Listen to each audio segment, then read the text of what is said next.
Sir 1100 वाजता आमच्या 112ला phone आला आणि फोन आल्यानंतर आमचे 112चे कर्मचारी सुरेश भिशे आणि त्याच्यासोबतचे अंमलदार हे त्या ठिकाणी खवड्या डोंगरवर एक इसम त्या ठिकाणी आत्महत्या करण्यासाठी गेलेला आहे अशी 1100 वाजता 112ला कॉल आल्यानंतर आमचे पोलीस फोर्स त्या ठिकाणी गेला.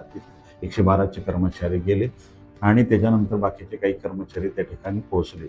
तर त्या ठिकाणी एक व्यक्ती की त्या ठिकाणी ती डोंगराच्या कडेला थोड्या डोंगराच्या कडेला उभी असल्याची आत्महत्या करण्यासाठी उभी असल्याची माहिती समजली. त्या ठिकाणी गेल्यानंतर त्यांनी प्रत्यक्षात ते पाहिले आणि त्याला कन्व्हिन्स करत होते की बाबा तू आत्महत्या करू नको. मग ते आत्महत्या करू नको म्हणून त्याला समजवत असतानाच काही कर्मचाऱ्यांनी लगेच तात्काळ फायर ब्रिगेड बोलवली. फायर ब्रिगेडसुद्धा त्या ठिकाणी आली आणि डोंगराच्या पायथ्याशी त्यांनी ती जाळी लावली की जर पडला तर त्या जाळीमध्ये तो अडकला आणि त्याचा जीव वाचेल अशा पद्धतीने प्रयत्न केले.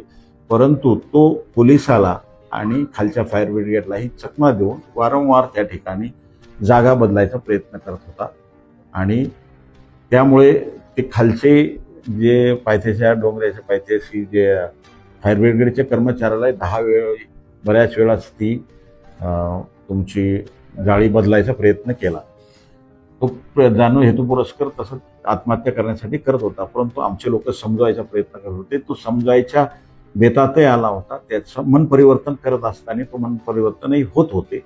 परंतु त्या गर्दीमध्ये पोलिसाला माहीत नव्हती. त्या गर्दीमधून त्यांचे वडील जे की पोलिसाला माहीत नाही ते अचानक गेले आणि त्याला धरून ओढण्याचा प्रयत्न केला म्हणजे वाचवण्याचा प्रयत्न केला. परंतु त्यांनी पाठीमागे तोल गेल्यामुळे वडील त्यांनी मागच्या साईडला अंग झोपून दिल्यामुळे तो आणि वडील खाली पडून मयत झाले आणि त्या ठिकाणी त्याची आई पण समजवत असतानाच आईने हे बघून तात्काळ आईनंही त्यांची उडी मारून तिघाची त्या ठिकाणी आत्महत्या केलेली आहे. सदर ठिकाणी पोलिसांनी भरपूर प्रयत्न केले. जर पोलिसांनी त्याला पकडण्याचा प्रयत्न केला असता तर कदाचित पोलिसाचाही जीव त्याच्यात जाण्याची शक्यता होती. परंतु जी काही यंत्रणा होती ती आमची चालूच असताना अचानक त्याचे वडील आल्यामुळे सदरचा प्रकार त्यांनी वडिलांनी त्याला वाचवण्याचाच प्रयत्न केला.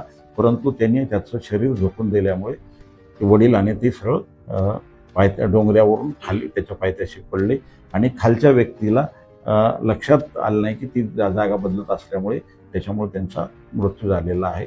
3 लोक आणि ते दोघांनी केल्यामुळं अचानक त्याच्या आईने कुठल्याही काही नसताना एकदम फटकून उडी मारल्यामुळे ती समजलेलं नाही आहे. तर ते या ठिकाणी 3 लोकांचा दुर्दैवी मृत्यू झालेला आहे.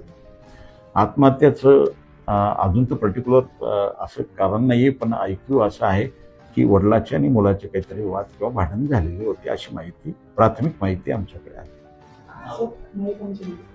मयताचे नाव आहे कुणाल मुरलीधर चांदगुडे. हा मयत मुलगा आहे जो आत्महत्या करण्यासाठी गेलेला आणि त्याचे वडील मुरलीधर दामोदर चांदगुडे आणि त्याची आई संगीता मुरलीधर चांदगुडे अशी तिघांनी आत्महत्या केलेली आहे. यांचा अधिक तपास करून पुढीलची माहिती घेतो.